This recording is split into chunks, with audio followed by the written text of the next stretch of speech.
বিশ্বকাপের জৌলুসে যখন সারা পৃথিবীতে আলো ছড়াচ্ছে, ঠিক তখন একদিকে এখনো চলছে বোমাবর্ষণ। তারা এখনো নিমজ্জিত অন্ধকারের মধ্যে। এবং বিশ্বকাপ চলা অবস্থায় গত সোমবার ফিলিস্তিনের ৩২ বছর বয়সী গোলকিপার সেলিম খাদের আল আশকারকে হত্যা করা হয়েছে। আপনি যখন এসির নিচে বসে পপকর্ন কিংবা পিৎজা খেতে খেতে বিশ্বকাপের ম্যাচ দেখছেন, কিংবা একসাথে অনেকগুলো মানুষ বড় প্রজেক্টরে মেসি রোনালদোর গোল দেখে উদযাপনে ব্যস্ত, অথবা ঠিক বড় বড় বিশাল আকৃতির একদম সাজানো গোছানো কোটি কোটি টাকা ব্যয়ে বানানো স্টেডিয়ামে বসে আপনি ম্যাচ দেখছেন বিশ্বকাপের, ঠিক তখন ফিলিস্তিনের বাসিন্দারা যারা ফুটবল ভালোবাসে, তারা বিদ্যুতের অভাবে ফুটবলের ম্যাচ তো দেখতেই পাচ্ছে না, বরং এই বিশ্বকাপের আমেজের মধ্যেও তারা অপেক্ষা করছে কখন বোমা এসে আমার সামনে পড়বে। এই যে পুরো পৃথিবীর দুটো দিক আমরা দেখছি, কিন্তু সেই দুটো দিকের মধ্যেও এখানেও বৈষম্য। কিভাবে বৈষম্য? যে ডার্ক সাইডটা আমরা যখন বললাম, সেটা শুধুমাত্র একটা দেশকেই কেন্দ্র করে হচ্ছে, আর সেটা হচ্ছে ফিলিস্তিন।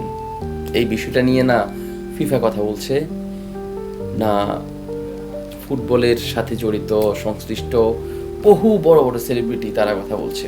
আপনাদের মনে আছে বিশ্বকাপের গ্রুপ স্টেজে কাতার এবং কানাডার ম্যাচে কানাডার ইসমাইল কোনে তার ফিবিয়া এবং টিবিয়া দুটো হাঁড়ি ভেঙে যায়, এবং এরপর সোশ্যাল মিডিয়া থেকে শুরু করে পুরো পৃথিবী ব্যাপী এটা নিয়ে এমন শোরগোল, তার পক্ষে তাকে সিম্প্যাথি জানিয়ে যেই ফুটবলার তাকে আঘাত করেছেন তিনি পর্যন্ত কান্নায় ভেঙে পড়েছেন, ক্ষমা চেয়েছেন।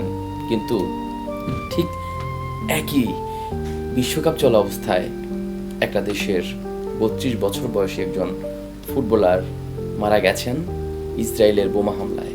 সেটা নিয়ে আসলে না ফুটবল মাঠে কিছু হচ্ছে, না ফুটবল মাঠে কিছু হবে, না সেটা নিয়ে সোশ্যাল মিডিয়ায় কিছু হচ্ছে বা কিছু হবে।